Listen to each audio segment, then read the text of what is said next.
వైఎస్ఆర్సీపీ అధినేత మాజీ ముఖ్యమంత్రి వైఎస్ జగన్మోహన్ రెడ్డి మాట తప్పని మడమ తిప్పని దీశాలి. ఇచ్చిన మాట కోసం నమ్మిన వారి కోసం ఎంతటి పోరాటానికైనా సిద్ధపడేవారు జగన్మోహన్ రెడ్డి అని మాజీ ఉప ముఖ్యమంత్రి అంజద్ బాషా పేర్కొన్నారు. కడప నగరంలో జగన్మోహన్ రెడ్డి 53వ పుట్టినరోజు వేడుకలను ఘనంగా నిర్వహించారు. ఈ సందర్భంగా కేక్ కట్ చేసి అందరికీ పంచిపెట్టారు. ఈ సందర్భంగా ఆయన మాట్లాడుతూ కూటమి ప్రభుత్వంపై ఇప్పటికే వ్యతిరేకత పెరిగిపోయిందని, మళ్లీ జగన్మోహన్ రెడ్డిని ముఖ్యమంత్రిని చేసేందుకు ప్రజలు సంసిద్ధమయ్యారని అన్నారు. జగన్ తిరిగి ముఖ్యమంత్రి కావాలని, ఆయుర ఆరోగ్యాలతో అష్టైశ్వర్యాలతో సుఖ సంతోషాలతో ఉండాలని కోరారు. వైఎస్ జగన్మోహన్ రెడ్డి గారి పుట్టినరోజు సందర్భంగా కడప యూత్ వింగ్ తరపున భారీ కేక్ ని కట్ చేయడం జరిగింది. ఆయన మా యూత్ యొక్క అందరి ఆయుష్ను పోసుకొని నిండు నూరేళ్లు సంతోషంగా ఉండాలని మనస్ఫూర్తిగా కోరుకుంటున్నాము. మీరు గమనించినట్టయితే 2019 నుంచి 2024 వరకు ప్రతి ఒక్క పేద కుటుంబంలో చిరునవ్వులతో సంతోషంగా బ్రతికిన కాలం. కానీ ఈ కూటమి ప్రభుత్వం ఏర్పడిన తర్వాత ప్రతి ఒక్కరికి కష్టాలు, కన్నీళ్లు, బాధలు తప్ప ఏ ఒక్కరూ సంతోషంగా ఉన్న పాపాన పోవడం లేదు. మీకు ఈ కూటమి ప్రభుత్వానికి ఒకటే హెచ్చరిస్తున్నాం. ఎన్ని రాబందులు, ఎన్ని గుంటలెక్కలు, ఎన్ని కలిసొచ్చినా కూడా మా సింహం జగన్మోహన్ రెడ్డి గారి చిటికని వేలుని కూడా తాకలేరు. మీ అధికారులకు కూడా తెలియజేస్తున్నాం.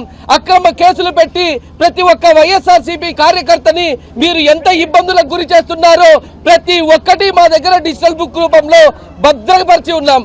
మీరు దీన్ని పట్టి నీటిగా వ్యవహరించి ప్రజలకు మేలు చేసే విధంగా మీరు ఉండాలని మనస్ఫూర్తిగా కోరుకుంటున్నాం.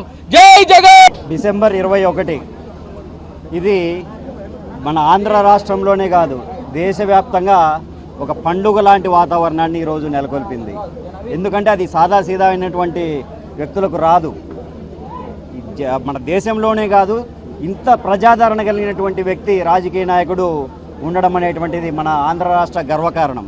ఇప్పుడు ఎంతోమంది చేస్తూ ఉంటారు, బర్త్డేలు చేసుకుంటూ ఉంటారు, ఎంతోమంది డబ్బులు ఖర్చు పెడుతూ ఉంటారు. కానీ కేవలం ఒక జగన్మోహన్ రెడ్డి గారికి మాత్రమే స్వచ్ఛందంగా ఇంతమంది జనాలు వచ్చి ఒక పండుగ వాతావరణాన్ని, అంటే డిసెంబర్ క్రిస్మస్కి కానీ, అదేవిధంగా జనవరి 1 కానీ, సంక్రాంతి కంటే ముందు జగన్మోహన్ రెడ్డి గారి బర్త్డేని ఒక పండగలాగా జరుపుకోవడం అనేది మనకెంతో విశేషమైనటువంటిది. అంతే, ఇందాక సోదరులు ఎవరో అడిగారు ఒక క్వశ్చన్, డిప్యూటీ మినిస్టర్ గారు పవన్ కళ్యాణ్ గారు ఒక యోగి ఆదిత్యనాథ్ లాంటి ట్రీట్మెంట్ని ప్రవేశపెడతామని చెప్పి. అంటే ఇదే ఆయనకు గుర్తులేదా? ఇంతకుముందు వైఎస్ఆర్ కాంగ్రెస్ పార్టీ కొడకల్లారా, మీ అంతు చూస్తాను, మీ తోలు చూస్తాను, ఏ జగన్మోహన్ రెడ్డి నిన్ను అధపాతాళానికి తొక్కుతాను అంటే ఈయన రౌడీ అని ఒప్పుకున్నట్టే కదా. ఆయన ఒక చిల్లర రౌడీ అని ఒప్పుకున్నట్టే కదా. ఒక రాష్ట్రానికి డిప్యూటీ సీఎం స్థాయి వ్యక్తి ఆ విధంగా మాట్లాడడం అనేది నిజంగా ఒక కుసంస్కారమైనటువంటిది. మేము ప్రజలకు ఇప్పుడు ఎందుకు ఏ స్థితిలో వార్నింగ్ ఇవ్వాల్సి వచ్చింది జగన్మోహన్ రెడ్డి గారు?